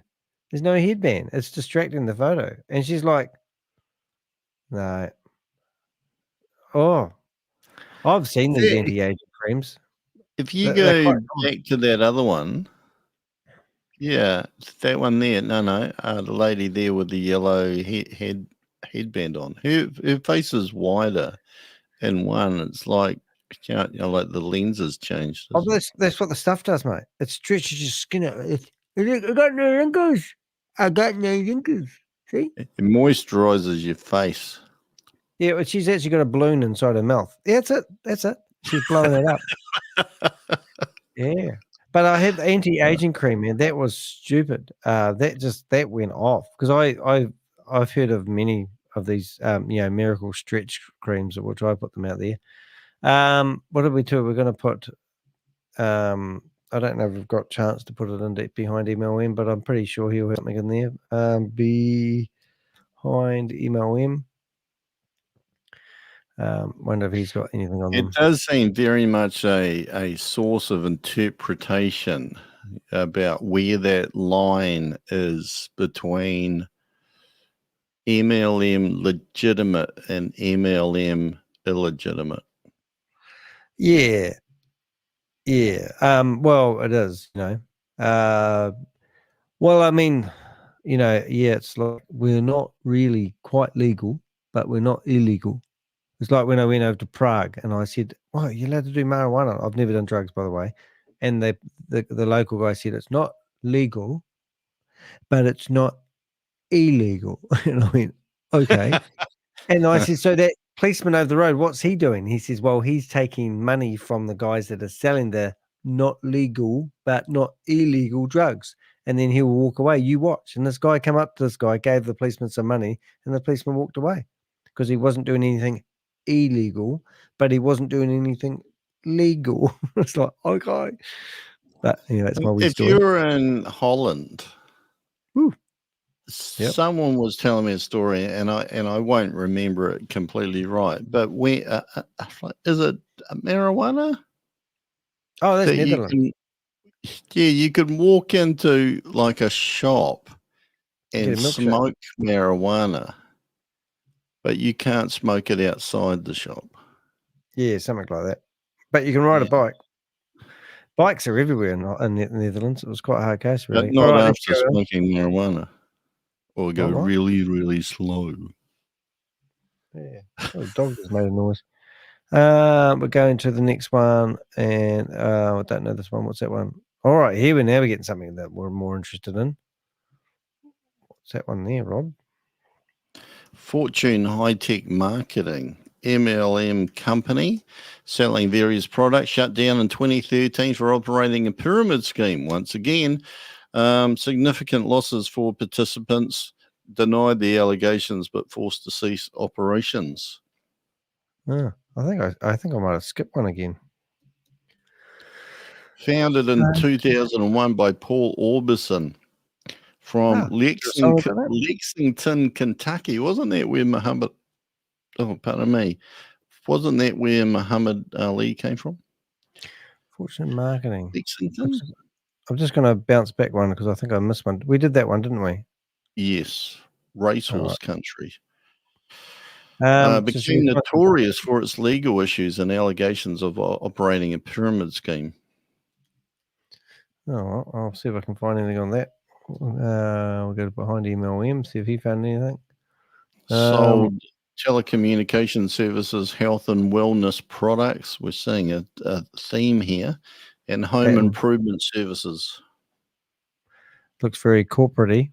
Oh, look, there's even a picture here of a pyramid. Is that right? Sales manager. See, whenever you have to explain the company and it has people in it, it always freaks the crap out of me. Yes, that's a classic. That's a classic. It's got here. This is the first time I've actually seen this on one of these printouts here. It says FHTM operated as an MLM where independent representatives earned commissions not only from their sales but also from the sales made by recruits or downline. Oh, the old downline trick, eh? Everyone's got a downline. Let's see if we've got defendants. When was the last time behind MLM? Yeah, they must be quite old. 2013. Wonder how long behind MLM's been going for. After legal action, as a result of the investigation and legal action, the FTC secured a court order that led to the dissolution of Fortune High-Tech Marketing. The company was required to cease operations and pay restitution to affected consumers and representatives. The settlement included provisions to provide refunds to customers, or consumers, I should say, who lost money, and to implement measures to prevent similar practices in the future. It also faced several class action lawsuits. Jesus, that's exciting. Should we go on to the next one? We're on a roll. Yes. Yep. So now we've got 2007. These do go back a wee way. I should have asked for more modern ones. I suppose that's better than the kick in the pants. BurnLounge. I've been lazy today. I've done all the tunes. So BurnLounge, it doesn't sound too good. That sounds like something we'd have here in New Zealand when you go off to the university and you burn your couch. BurnLounge. It should be. We'd start up a competition here called Burn Sofa. BurnLounge. Yes, multi-level marketing company shut down in 2007 by the FTC. The FTC have been pretty busy, haven't they? Founders were fined. Do they? They don't seem to do anything these days. No. Although, have we contacted them? Became infamous for its legal issues and allegations of operating a pyramid scheme. Participants could set up their own online music stores. So like burning. Like Pirate Bay. Pirate Bay, maybe. Yeah, interesting. Yes, where participants could set up their own online music stores and commissions from the sales of digital music. They also earned bonuses from recruiting new members who set up their own stores and sold music. So you wonder how many online stores selling music you could have. Earnings were generated not only from the sales of digital music, but also from recruitment. The more people a participant recruited, the higher their potential earnings, which led to a multi-level compensation plan. So there you go. Oh, you've got the right button there. Look at you. Oh, well, there you go. BurnLounge. Everything's behind MLM, though, isn't he? He's doing quite well at the moment. So let's go back to the next one. BurnLounge, and now we're going to ZeekRewards. Now, have you heard of that one, Susie? I've done to ZeekRewards. Ezekiel, chapter 34 of the biblical. That's what I'm hearing. So operated between 2010. This actually started in 2010 and was shut down in 2012 by the SEC, who labeled it a Ponzi scheme, defrauded $600 million. They were liquidated. Founder was sentenced and sent to prison. Wow. Well, that's where we want them. They claim to generate profits through various means, including advertising and affiliate marketing. However, the actual profitability of the scheme was largely dependent on continuous recruitment of new participants. I'm going to ask ChatGPT a question. Please give me a list of 2024 Ponzi schemes. We'll see what it comes back and says in a minute. So we learned from that. It's the same old shit, different day, really, isn't it?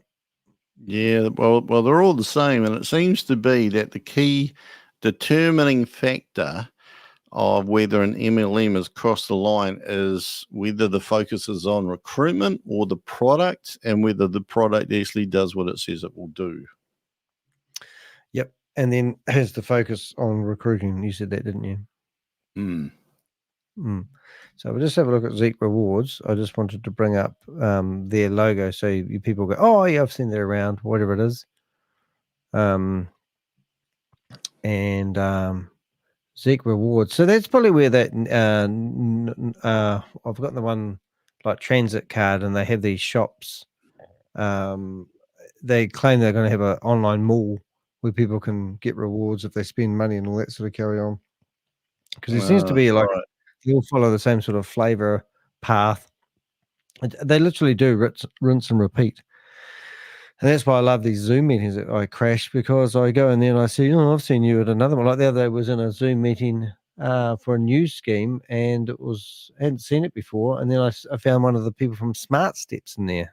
And I'm going, they just all follow. You just follow them around. So we're always tagging phone numbers so we can see who they have. So the ads are staged there. ZeekRewards, and I think we're down to the very last one there, Rob. We're going to get lonely after this one. 38, 1 hour 38. We've got ACN, Telecom and Essential Services, multi-level marketing company. So it's got another VoIP cell phone. Faced acquisition of being a pyramid scheme. Amount defrauded, various lawsuits and fines. Denied. They all seem to deny it. I love that. Oh, we didn't do it. It wasn't me. It wasn't me. It wasn't me. So they made me do it. All right, guys. So what we did is we've actually gone to ChatGPT, and I just chucked in 2024, And remember, ChatGPT does grab information from other sources and tries to make it into a nice thing. But the very first Ponzi scheme I actually heard of when I got into doing these Ponzi schemes 3 years ago was CashFX. But this isn't CashFX. This is CryptoFX. So I'm just, once again, I don't know what the FX stands for.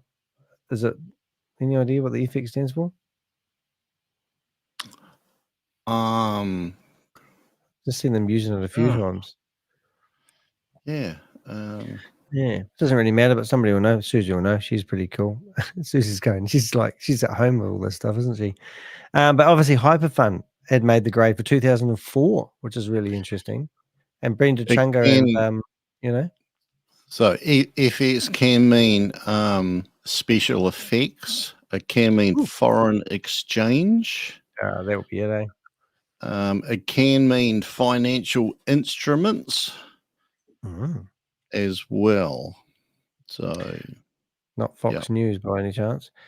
Not and then news. I don't know if this is the one I might have been involved in the other day, but National Realty Investment Advisors. I'm not sure, but there was a company out there that was claiming that they were helping people flip their houses, and they were doing the flipping for them. And I was actually in a podcast with a guy. I should remember his name. It's a shocker. But he's a real financial advisor, and every now and again he picks a topic, and you can go in there and chuck yourself into his chat room. The name is just gone. Anyway, it doesn't matter. He's a cool guy. JT, his name is. But yeah. So that's it. I haven't even heard of that last one there. But look, 43 million. Iden Downpour's scheme. Iden Downpour was charged with running a $43 million Ponzi scheme, defrauded investors by falsely promising high returns from investments in a Las Vegas hospitality business and a cryptocurrency trading operation. He used new investor funds to pay returns to early investors and for personal expenses. And Hyperfund's on there. You saw that, didn't you? Yeah, no, I thought that was a bit weird. I think for the sheer shit and giggles of it all, kids, we're just going to do one more, and that's 2023, because I'm sure we're a wee bit behind in the information that we're looking at here.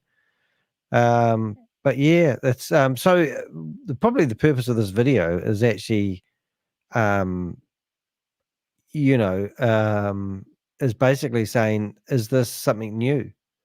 Have a look at number 3 then. It says the prevalence of cryptocurrency-related Ponzi schemes continued in 2023, although at a slightly reduced rate compared to 2022. These schemes are often promised high returns from digital asset trading, but instead relied on new investor funds to pay returns to early investors. One significant scheme, just another way of reading that, is that investors paid returns to leaders. You could and this say leader that. word, I actually hate it. I don't know about you, but every time I hear the word leader, it makes my skin curl. And just for shits and giggles, I've got to do this. I know this is a bit naughty because we're going a bit over time, but I just want to go back to 2022 because I reckon that's when Hyperverse was in its prime. And I reckon she was spitting them out left, right, and centre then. But we haven't heard about anything about Novatech. But yeah, this is when the internet was this is when crypto was flying. So that, I always remember, it's repeated itself. I always remember the saying, you can see who's been swimming naked when the tide goes out. And when crypto fell over, a lot of these companies that were actually propped up, by just the growth of Bitcoin, couldn't sustain themselves when the Bitcoin went backwards, because that's what they were going to get Hyperverse out of its shit with, is by the fact they reckon that when Bitcoin got back up to worth $45 a coin, it would right itself.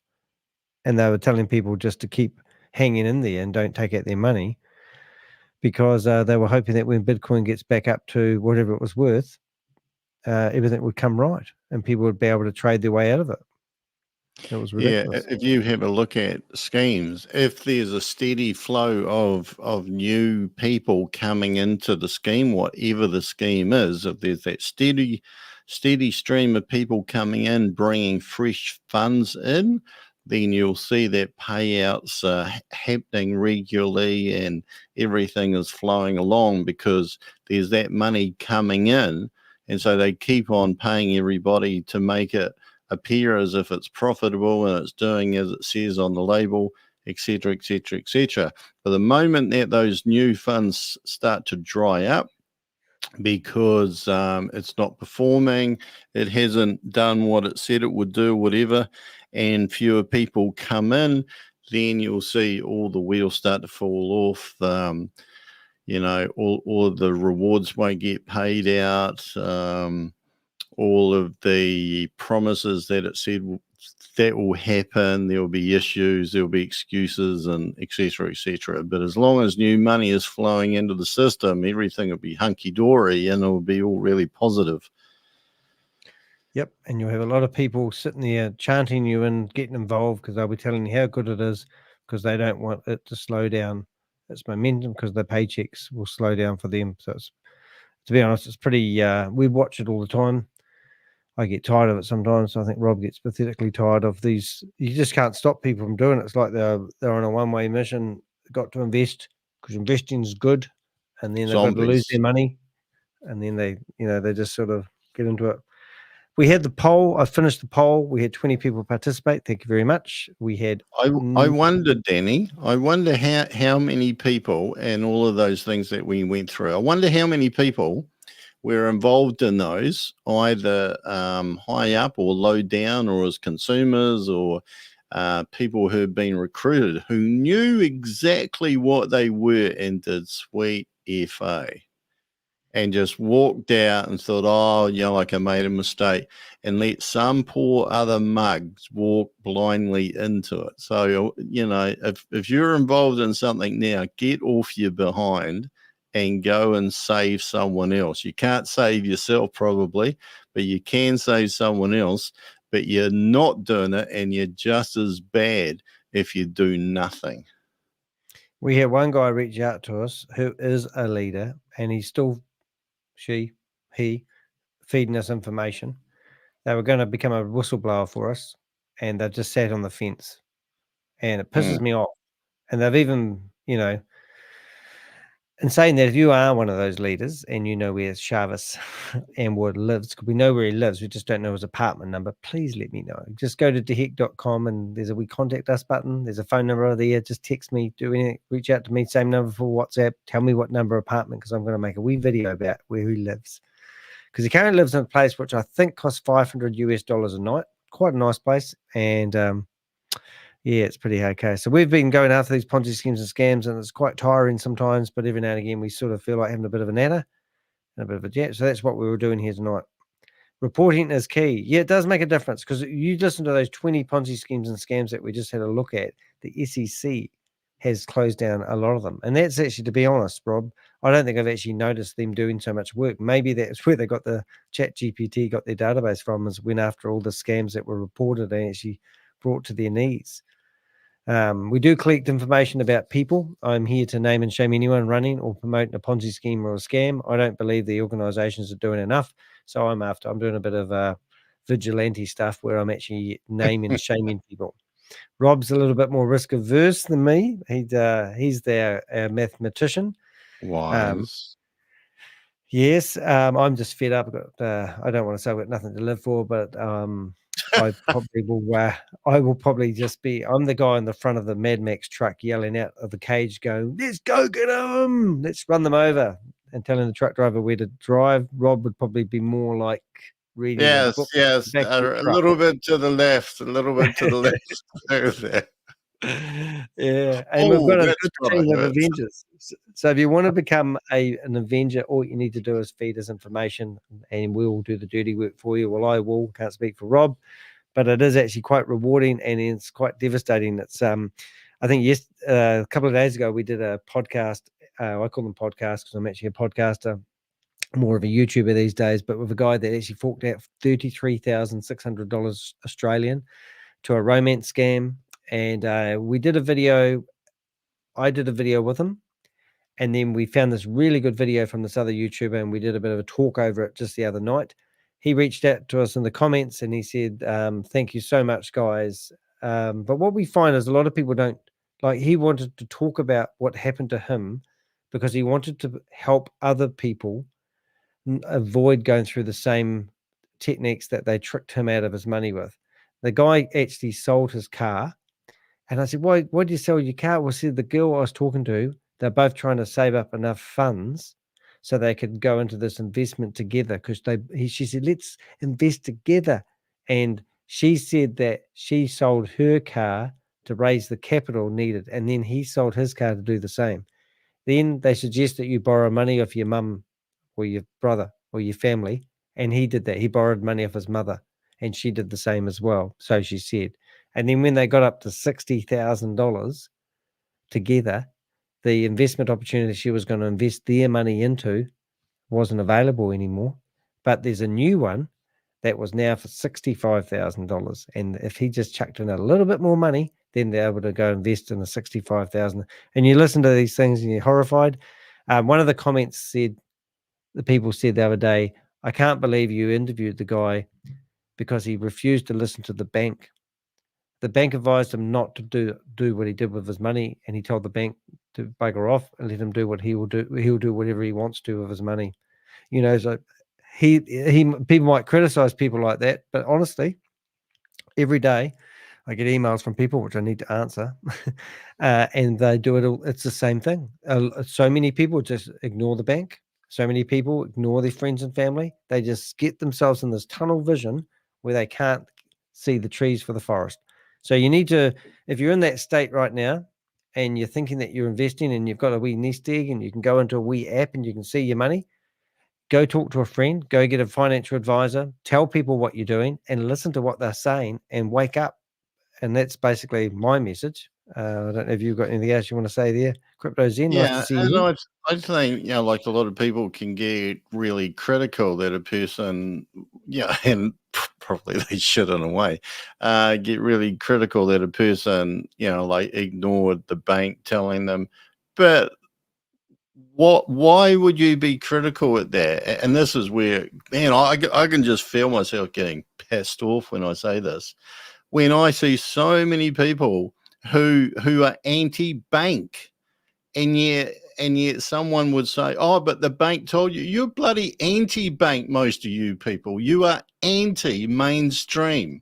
You are anti-mainstream society, decentralized. You get a bloody orgasm when you hear it. Crypto, makes your bloody nipples stand up or whatever. It's just bloody pathetic. You hear 3x, 4x. Trump approved it though, Rob. Oh my God. I just find it absolutely amazing. None of you guys who got into these things did due diligence. None of you. And you can criticize a person who put $30,000 in. But, and you'll say, oh, I only invested what I could afford to lose. Bullshit. People could put $500 in and they might have only $400 to their name and they borrowed their last $100, to make it up to 500. It's just bloody nonsense. The whole thing is that people are just blindly going into things, and you must hate money. It's like, seriously, you must hate money. You must think you love money. But if you loved money, you would treat it more cautiously and carefully before you made these harebrained decisions to just throw it away, because that's what you're doing. You're throwing it away. And when I hear crypto, I get pissed off because, there may be some technology that is fantastic and can be used for other things, as we have heard in the last year in particular, half a year. But crypto themselves, I'll tell you what, if there was a referendum, to ban crypto worldwide, I'd be voting for it, because if you're weighing up the good that has happened against all of the scams, my God, the scale would be so lopsided, it's not funny. And at some stage, you kind of have to think, do we have to protect people who can't protect themselves? Simple as that. Why do you ban drugs? you ban drugs because, yes, there are some people who love drugs. There's some people who actually take drugs to cure whatever ails them. And I'm talking about, like the banned ones. But for most people, they can't use them responsibly, or the harm far outweighs any of the positive effects. So until that changes, but just come back to the original thing, any time you stick any money, whether it's $1 into a scam, you're encouraging somebody to rip off another person. And any time you turn a blind eye, if you've been ripped off, you are encouraging somebody to rip off another person, just like they ripped off you. The other side of it, which I won't go on too much about, is the like the ones that we've been following at the moment. They all talk about Chavez is doing this and Chavez is doing that. He's the main ringleader of the main scam that we're investigating at the moment. And I'm going, Chavez is just a puppet. Investigating. Yeah, you've stopped. Chavez is just a puppet. He's working for like the cartel on the internet. And when we go through those 20 scams today, you were talking billions of dollars have been scammed out of these Ponzi schemes. The criminal networks that are, rinse and repeating these scams and putting puppets to run them in front of them is just, incomprehensible. I was quite surprised by the amount of money that these people have actually got away with. Half a $500,000 for a. What about your golf guy? I mean, he was half a billion dollars, wasn't he, of money?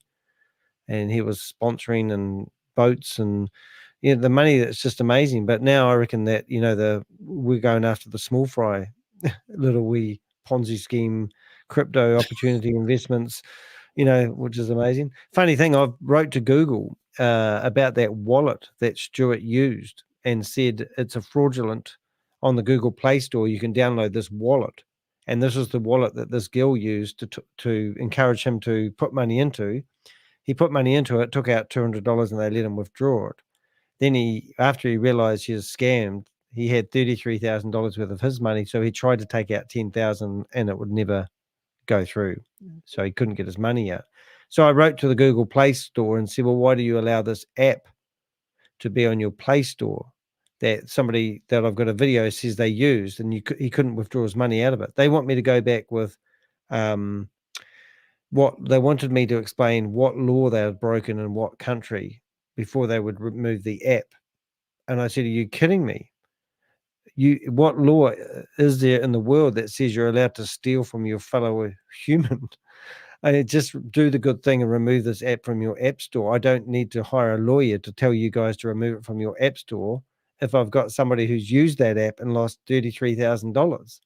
I mean, what do you want? How much blood do you need to give? Anyway, then I also complained about another app called Super.1, and it's owned by Super One Limited. And I've actually got the correspondence mixed up. Never let a dyslexic guy write back and forth to Google because I've got to read it out. And I thought I'll click on it and see which one I'm giving them quite a hard time. And I'm actually, but there's, and I'm thinking, well, what message? I mean, we're talking about apps. We're getting off target here, and I'll square this up. But if you want a legitimate app, go to the Apple App Store, and if you find the app in there as well, I would have more faith that it's legitimate. But you can go to the Google Play Store, and you can go to YouTube. They will let anything get on there. They don't police it. At least with Apple, it's a lot more policed. I'm not saying that Apple have it right 100% of the time, but I just see these shady apps, and we see a lot of these Ponzi MLM schemes telling us that they're releasing a fitness app, for example, and they claim that they're going to be on the Apple Store. It never eventuates. They never get themselves on the Apple Store. There's too much testing and stringency. Anything with multi-level marketing will not find itself on the Apple Store, but it will find itself quite happily on the Google Play Store. Anyway, I hope we help you guys. I think we've sussed it up. Diversification, Susie said her last words were diversification. That's still how I roll. Before crypto and after. And I think that's what I remember when I was doing quite well in business. I had cash in the bank. I had 3 income streams in my business, and I had property, and I called it a tripod. I had myself spread quite well. And then my business started to die. Went through a divorce, lost the house, and I overcapitalized in it. And then because my business was my cash flow, then I lost my money as well. And now I'm officially poor. But I always thought, I should have kept the property. You've got to diversify to be successful in business. But it's pretty hard going. All right, Rob, any last words? No. All right, it's good night from him, and it's good night from me. It's the two Ronnies. Thanks everyone that's been in the show, and thanks for voting on the poll, and we'll see you in our next live. We don't know what topic it will be, and we don't know when it will be.